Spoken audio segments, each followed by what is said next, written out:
Welcome to Adoption Roundtable, a place to encounter the latest adoption research, policy, and practice in an accessible way. This is a space for adoptees, adoptive families, birth families, and adoption professionals. I'm Dr. Emily Helder, a clinical psychologist, researcher, and professor at Calvin University. I am also the co-editor of the Routledge Handbook of Adoption, along with Dr. Alicia Marr and Dr. Gretchen Robel. In Season 1 of Adoption Roundtable, we'll be having conversations with the authors of chapters in the Handbook of Adoption. They are top international scholars in a diversity of fields, and together we'll talk about their work and what it means for understanding adoption.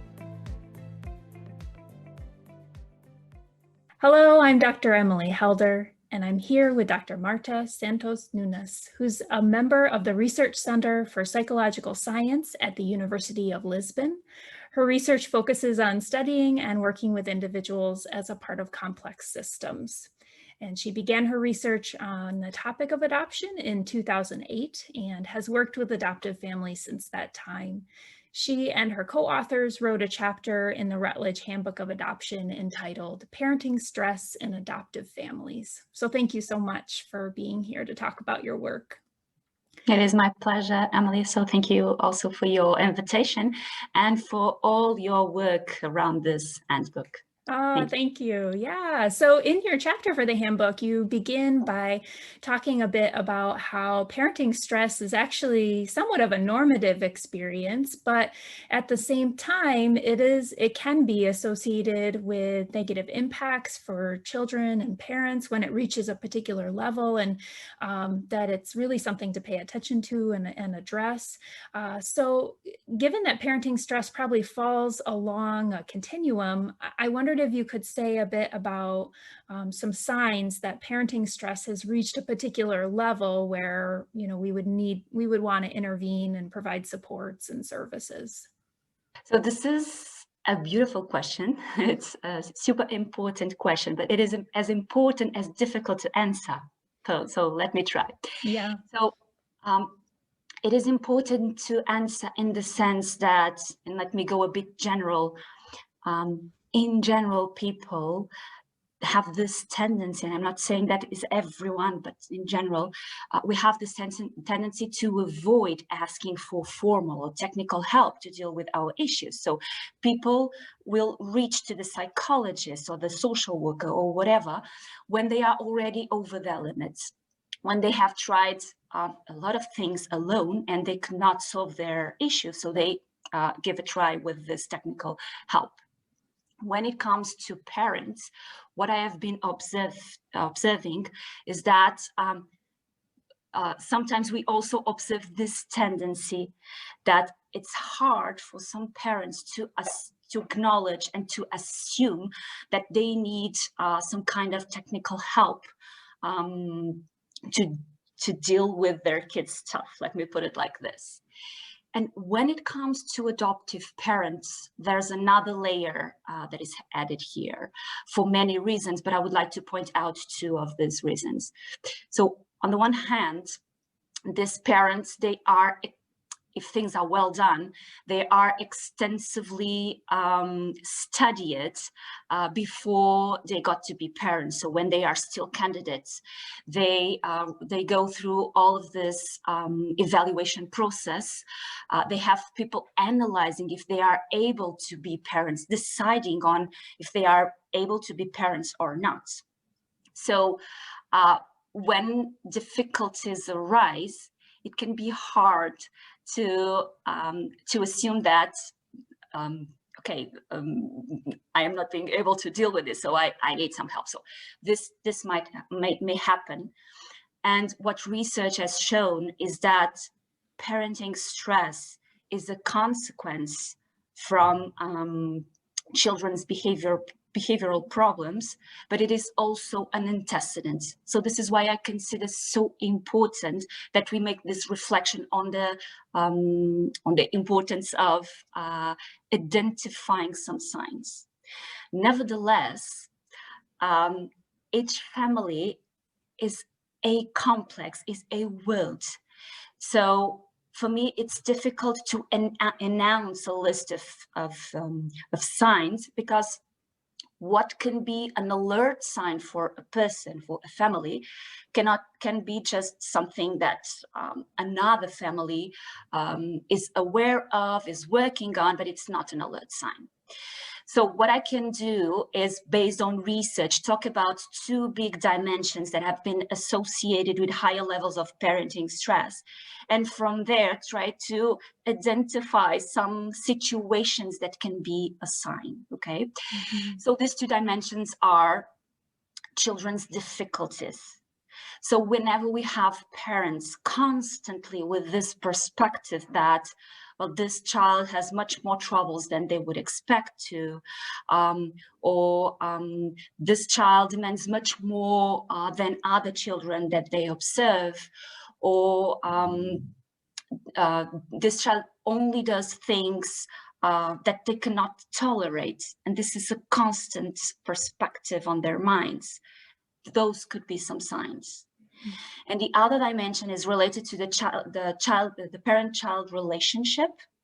So when parents hold this idea, this perspective that it's super difficult to get along with the child, to get close to the child, to bond with their children, when they have this idea that these children only do things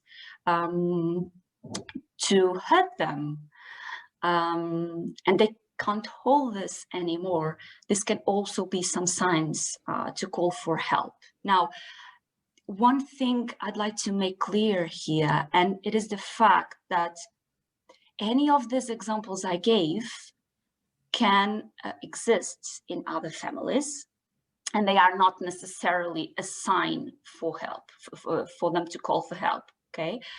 What matters is, I would say, the intensity of the impact of those factors in their daily lives, in their daily routines, and also the consistency in time. So these ideas, these examples I gave, are not something that happen in a short period of time. It's something that parents feel for a long time already. So when these two factors come together, I would say that, yeah, it might be time to ask for help. Mm-hmm. Oh, that's so helpful. I think as providing a framework, especially for clinicians too, as they're talking with families. So yeah, as you think about focusing on the adoption context in particular, your chapter reviews a lot of research looking at adoptive parents and non-adoptive families, and it's pretty mixed actually in terms of whether adoptive families have more stress than the non-adoptive families, or less, or the same amount. And so I wondered if you could talk a bit about, what factors are driving those mixed findings. So are there particular things, for example, in the studies that find that, adoptive parents have more stress than non-adoptive families, that would help us understand why it's so mixed? Yeah. So yeah, when we do this this literature review, we find this very different results, and we get to think, oh God, and now what is the truth, Yeah. or what makes more sense, or whatever. So what I could understand is that the methodological particularities of the studies induce these different results. And when analyzing all the studies, I could conclude that, in fact, there are some factors that seem to be always present when the results evidence higher levels of parenting stress in adoptive families. And those factors are usually related to child's characteristics or their previous story characteristics. So one of the factors is children's age. At the time of adoption, and also the current age when the study is being run, okay? So usually, for instance, the school-age children, or studies that use samples of school-age children or parents of school-age children, usually present higher levels of results with higher levels of parenting stress. And we know that this is a crucial moment in terms of the awareness of the meaning of adoption for the child. So it is understandable that we get this kind of results. And for instance, related to the age at the time of adoption, we have this studies. Well, I'm not comfortable to identify this one as one of the factors, but actually there are some studies showing that the younger the child is, the lower are the levels of parenting stress. So the better are the child's outcomes, and the lower are the levels of parenting stress. But this particular factor is then informed by a lot of other factors, namely the harshness of the previous life story of that child. So the more traumatic, the more adverse that story is, the worse usually are the outcomes of that children, and the higher are the levels of parenting stress also associated. Then also the institutional care trajectories. So the more they were intermittent. So this is again the story of the child, right? So the more intermittent, the poorer they were, the more we can observe also this worse outcomes in children, and then the higher levels of parenting risk, stress.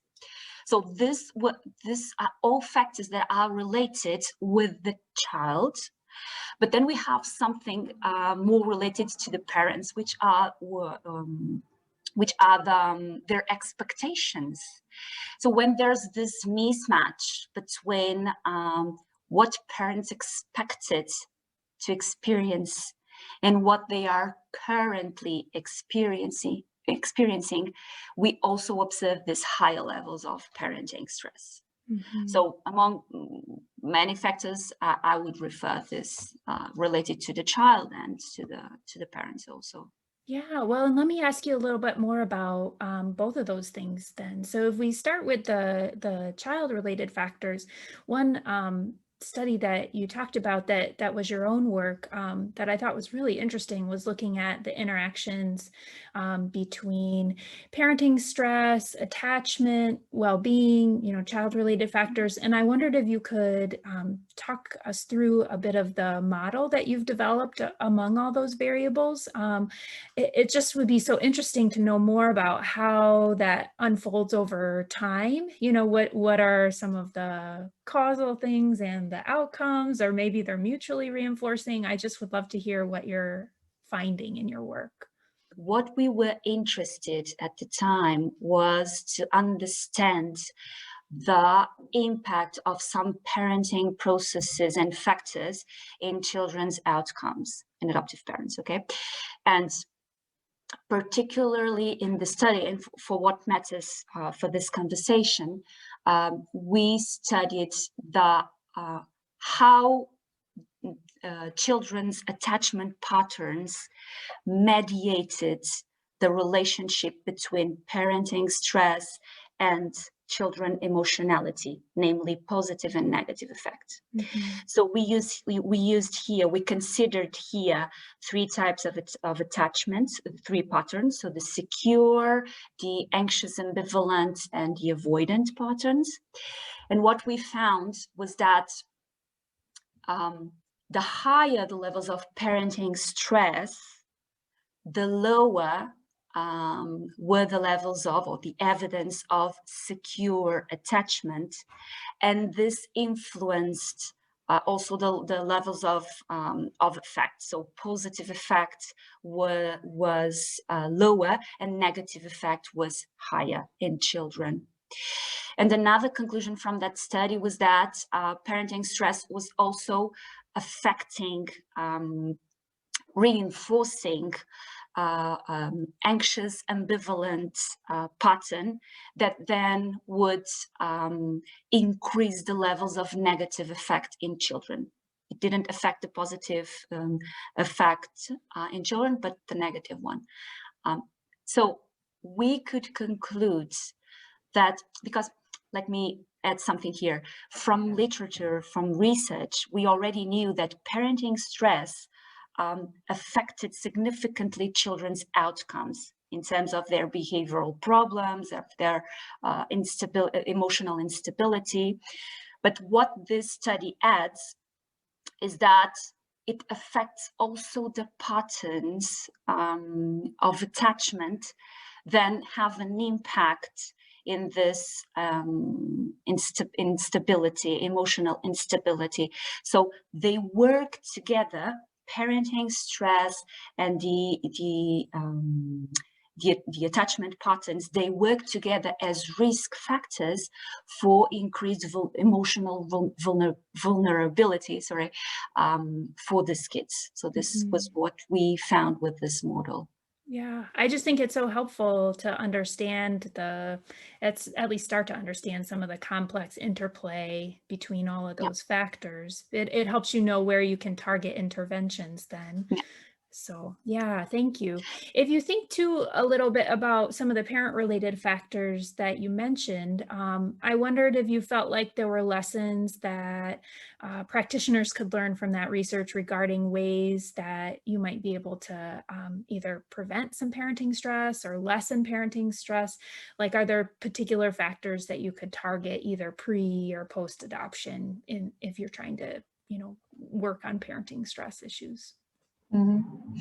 Yeah, from that study and from other studies that we also run, what we found was that, for instance, research had already shown this, that working on parents' expectations is crucial for then things come out a little bit better.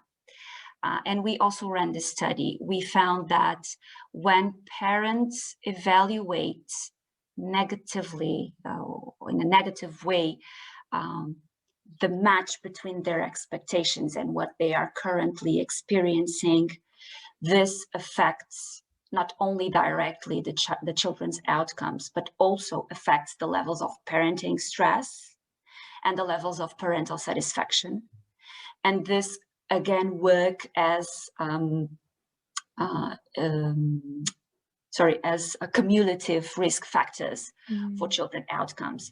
So when putting this in other words, when parents are facing or they evaluate what they are facing as being something worse than they expect, their levels of parenting stress are higher and the levels of parental satisfaction are lower, and this affects children's behavior, namely children's behavioral problems.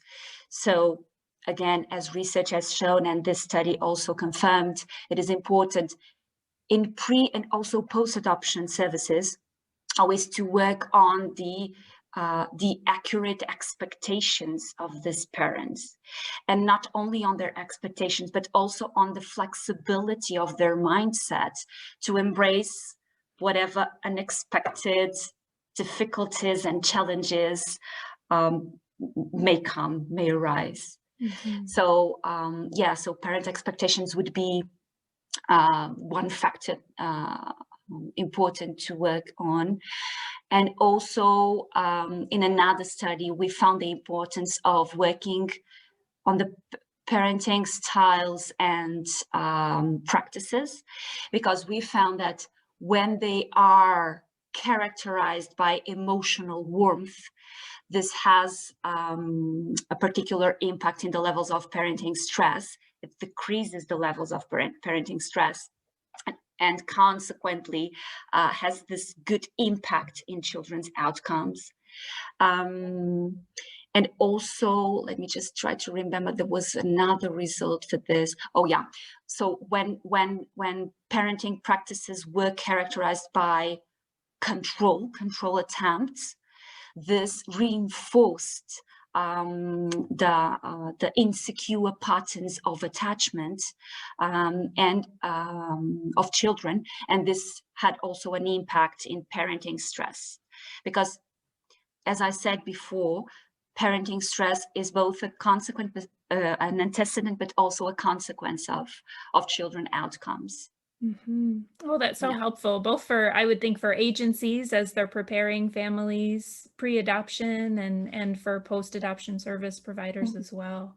Yeah, I want to ask you more about the expectations piece. I mean, I think there can be probably parent expectations that are specific to that parent and that family system, but if you think more systematically, do you see that there are like societal expectations, either of parents in general or of, adoptive parents in particular, that are feeding into some of the parenting stress, that especially if maybe if those expectations are internalized by the adoptive parent?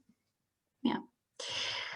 Well, to talk about that, I need to talk about expectations, but also about some myths, some generalized ideas that we have on our societies Mhm. that then end in some expectations that are internalized by parents and affect research has shown affect their levels of stress related to parenthood.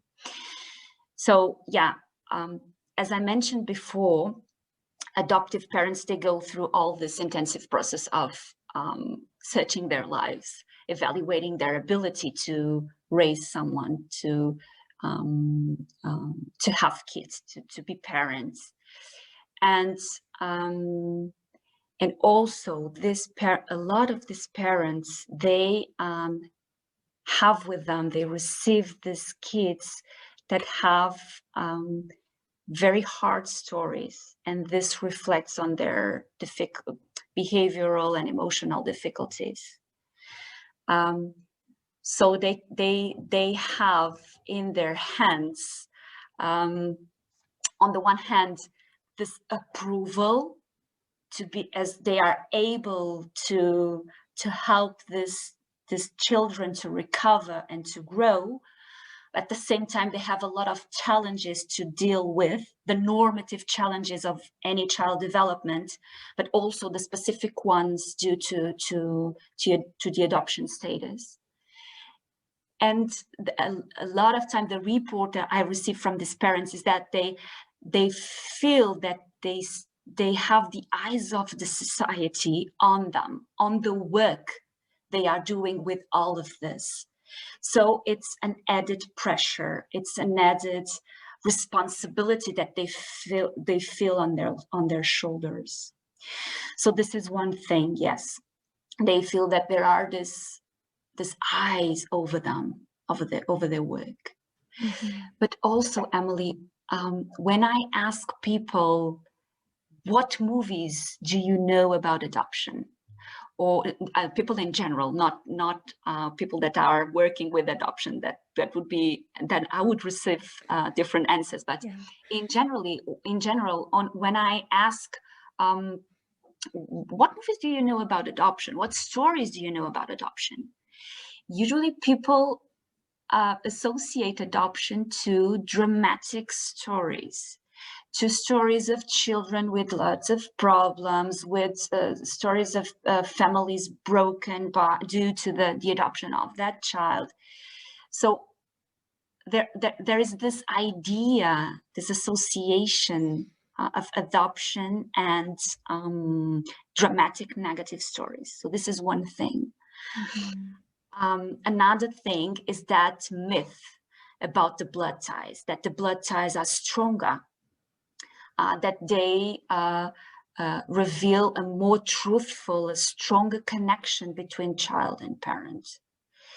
So yes, there's a lot of good stuff coming from society, but there's also this generalized ideas, these myths that, from what I heard from these parents, lead to some pressure, and their levels of stress might increase a bit because of this. Yeah, that's it reminds me a little bit of a conversation I had with with Karen Garber, who wrote a chapter for the handbook on adoptive microaggressions, and Mhm. just talking about how the societal kind of stereotypes about adoption can contribute to Yeah. stress for everybody. Yeah, that's so helpful.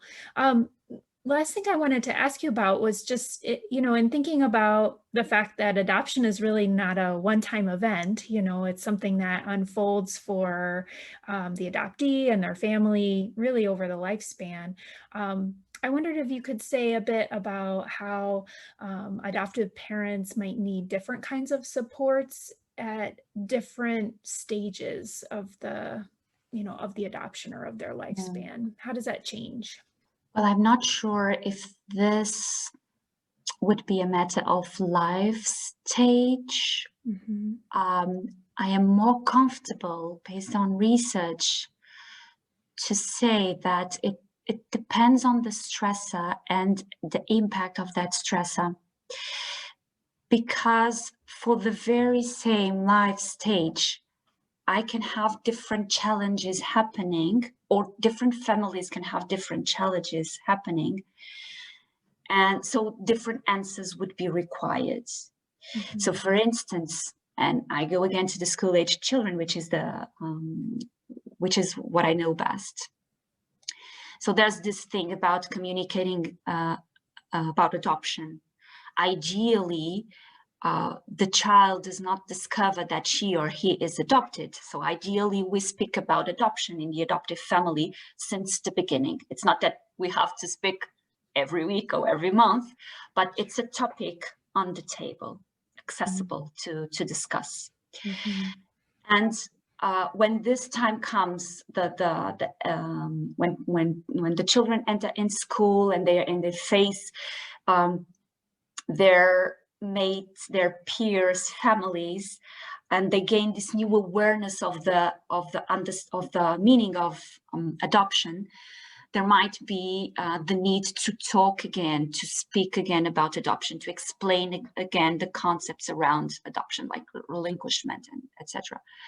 And for instance, storybooks, books made for children, can help parents with this communication, with this explanation of what is adoption. But of course, for an adolescent, storybooks would not work so Yeah. well. So another thing, like searching for the origins, searching for the adoption services to help them to talk about the origins, might suit a little bit better, okay? But another thing that can arise when we have the school-age children is, for instance, I don't know, some insecurities of the parents concerning their parenthood. And this might be solved with, a lot of times this is solved with good conversations with other parents, adoptive or not. Okay? Mhm. Or the issue can be that these parents feel that they cannot reach the kid, that something is going on with their child, and they are not being able to reach that, they are not being able to enter his or her world. So here maybe a technical help would fit better the situation. So I don't have a straight answer for this, Sure. because I don't believe in a magic pill or in the right answer for situation X and situation Z. What I believe is on the importance of parents having the knowledge of all the resources they have that are available, they have at hand, so they can pick, they can choose one or two, apply and see if they can get the answers they are in need for that moment. And if not, they can try something else, but to have the information of what is available to help them. Mhm. Yeah, no, that makes sense. I wonder too, as you were talking, it made me think a bit about going back to the expectations piece that you talked about, that if adoptive parents have the expectation that, okay, we talk about adoption and it's resolved, and then we don't, it probably won't come up again, or we won't have to, it won't impact my relationship with my child or be something we need to talk about. Then that could be, a problematic issue, because really you could see how it would come up in different forms Yeah, over time for each family. So yeah. yeah. Because it's information that is disclosed, um, in a way that the person, the child, the adolescent can digest, can understand. So we cannot deliver everything to a 6 or 7-year-old kid, but we can deliver a bit more to a 10-year-old and to a 15-year-old. So it's something that should be on the table, should be accessible to talk about. Yeah, that's helpful to think about it not as a one size fits all approach. There's not kind of one right way. Each family is different. Yeah. Well, thank you so much for spending some time talking about your work and for writing the chapter in the handbook. It was really enjoyable to work with you on the project. Thank you. Thank you too, Emily. So I'm glad to be able to participate also. Thank you for the invitation again. And if you need anything else, I will be available. Thank you so much. Yeah, thank you. Thanks for joining us at Adoption Roundtable. Please subscribe wherever you access your podcasts. We love to hear from you and have conversations about your reactions, questions, and experiences. We'd especially appreciate feedback if you have topics or questions that we could address in future episodes. You can find me on Facebook at helder.emily and at my website, emilyhelder.com. There you can sign up for my newsletter for the latest on adoption research and practice. Thanks for joining us.